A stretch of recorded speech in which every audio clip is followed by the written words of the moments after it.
wanted it more. They bent that boy like Beckham.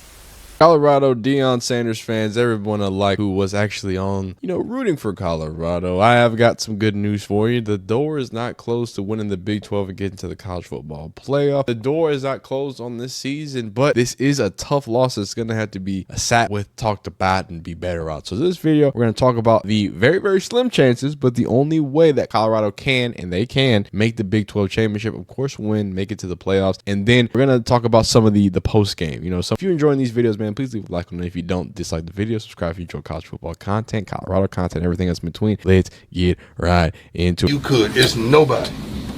And you see the result. See, the problem is you got intoxicated with success. And success is intoxicating. You start believing what they're saying. You start listening more to what they're saying.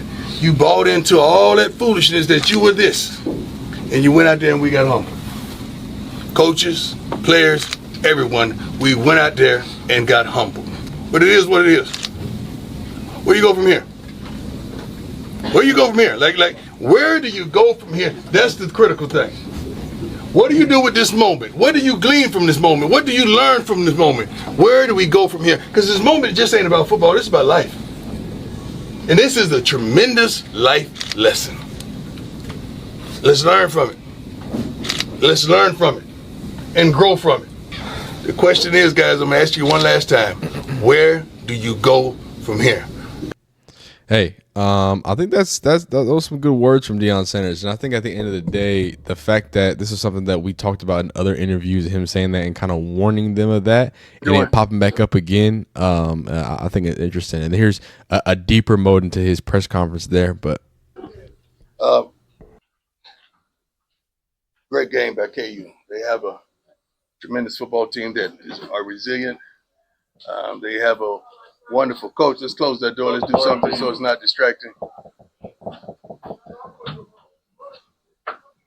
That's such coach talk. I'm sorry. Let's close that door. Let's make something happen. If you've ever been Thank you. Play football, Wonderful coach who one of my favorites in the Big 12. I feel as though we have a tremendous relationship. He checked on me when nobody was. We exchanged pleasantries before the game, and I told him that his team is resilient. They're a reflection of who he is. They fight to the end. They're very physical. They're tough. They're tenacious. They ran the heck out of the football, which we couldn't stop, period, today. We started smelling ourselves a little bit. That's what I just told our team. We got intoxicated with the success. We got intoxicated with the multitude of articles and the assumption that we're this and the assumption that we're that, and we did not play CU football. Therefore, we got our butts kicked. It is what it is. Let's go. Thank you. Go ahead. And I guess, before we get deeper into the questions, I think it's really important that, for all the people that are Deion haters, and look, you're not going to convince people not to be haters of Colorado, Deion Sanders. Every single time he loses, he tends to, lose with grace, lose with humility, lose in a way that is not only positive for his guys, but positive, I think, for this program as a whole. Again, they could lose every single one of these games. Being 8-4 after being 4-8 and previously 1-11 is no laughing is no negative thing, right? It's about getting better, and the fact that they seemingly got better and better every day. And now, hey, how do you respond as a team, right? Some teams know how to win. Some teams have to learn how to lose. You know what I'm saying? So how you doing? It's that process. They're learning how to win. You mentioned the efficiency of stopping the run tonight. Right. What's kind of the mood on the sideline of trying to get it right, but not quite? The move was let's stop the run. We got to do something. We got to stop. They didn't punt one time. I think during their 331 yards rushing was alarming. You can't win when a team has rushed for 331 yards on you. That's not indicative of who we've been and who we are. That is certainly not who we are, and we could not stop the bleeding. We tried consistently, but we could not stop the bleeding. That's hats off to them. They were physical. They out-physicaled us. They outplayed us. They wanted it a lot more than we did. Yeah, and it kept coming up, and even when they have the what's it called, like the halftime talks or whatnot, right? And Deion kept talking about how, hey, like this team, like from the Colorado side, we just need effort. There's missed tackles, there's situations there. Like there were so many opportunities in that Kansas game where it's like they weren't in bad situations. Colorado wasn't playing bad football. The execution was bad. They weren't fully showing up there, especially on the defensive side. They were just kind of letting things run wild. So that was a very interesting to see. And I think it's interesting that he said that, called that out, and we kind of see the fruits of that there. Missed tackles. How much did that surprise you? That obviously wasn't something that. No, that's not nothing that we do. That's not our identity. We usually get to the ball at an alarming rate, and we're very physical when we get there. The first screen pass that went for a touchdown, I believe it was like 51 yards. I was like, oh, Lord, here we go. Here we go with the dumb stuff. That's not who we are. When that happens, we on some dumb stuff today. And we got to do better. We got to do better. We got to do a better job as coaches. We got to do a better job as players. We just got to do a better job, period. Dennis, all your goals are still in front of you. Yes, sir. It's going to be a little harder now. Yes, sir. When do you relay that to the team? Already did. Trust me. And now, let's go ahead and kind of alluding to that. What the question was talking about is like, hey, the road gets a little harder when it comes to just the Big 12 championship. Forget the way that the Big 12 is cannibalizing themselves, the Big 12 might not get an auto bid because of the way they do it. They might fall out in they're Power 4. They're Power 4. So you're good. They're good. Even though people treat them like they're not Power 4. Colorado needs to win versus Oklahoma State, of course, which is they're like 1-7, but regardless. And then one of these things need to happen. Either Houston wins at BYU, which is possible. They're similar to Kansas, where they have a decently high-powered offense that can do some things in some situations, and a BYU team who almost got beat by Utah and then is on a 2-game losing streak. They could just roll over and you know what I'm saying, and let Houston win. I don't know.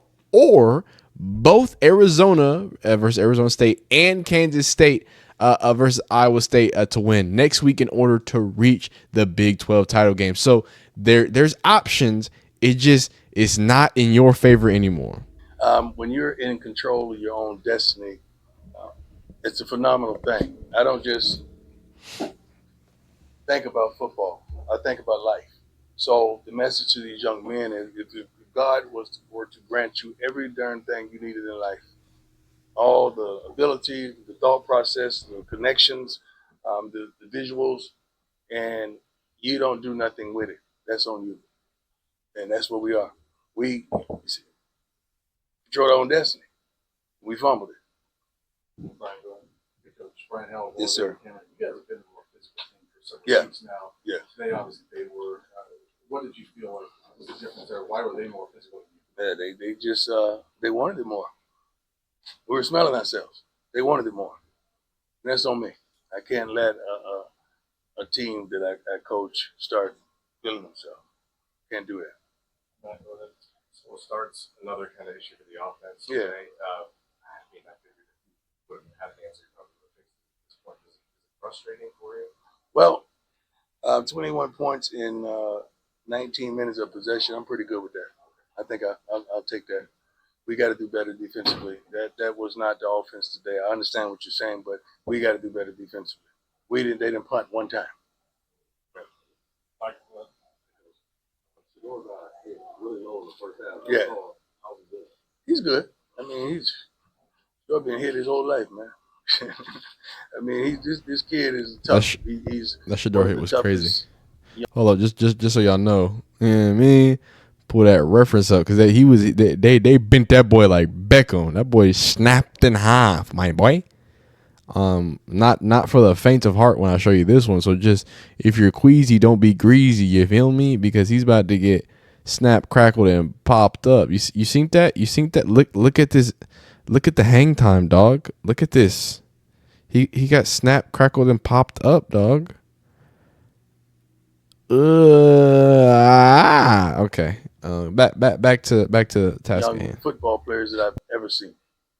Coach, Salem Weiser, the last 2 weeks, Braylon Miller has done a really good job of Yes, sir. filling that empty spot of Jimmy Horn Jr. What do you say about his performance today? He's phenomenal. I mean, especially a freshman. The game is these magnitudes, and Draylon. he's showing up and showing out. The moment is not too big. Great for catch him. by He Draylon plays Miller. hard. He practices hard. He's smart. Don't make many mental errors. I love the kid, man. I mean, that we want to recruit more of those type of young men. And I think they should be in a decent situation to do that. But like I said, just to take a peek at this, last thing we're going to do is take a look at what the Big 12 looks like. Go watch this full interview. Of course, we're not just going to spam the full interview. I'll go check that out by Brian Howell.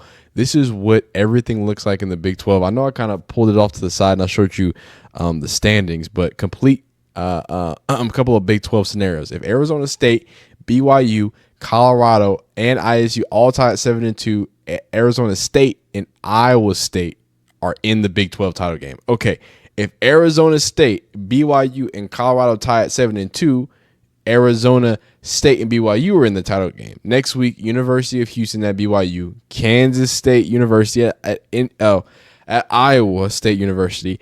So, I mean, Kansas could easily win that. Arizona State at Arizona, and then OSU, Oklahoma State at CU. Look, man, it's going to be absolute craziness. Things got a little more spicy here for Colorado, but I think it's not that's going to completely take them out the game. But I mean, that's really the truth of the matter. They got mauled, they got manhandled. They're in a weird situation, but they did lose against a team that was, the first team in college football history to be have a losing record and go 3-0, being ranked team. So interesting to see, crazy to see, and we'll see what Colorado can do now that they don't control their destiny. See what else they can kind of get done there. But yeah, I appreciate y'all watching these videos. Please leave a like if you like it, dislike if you don't like it, subscribe if you enjoy college football content, all that phenomenal stuff, man. We'll see you next time. Peace.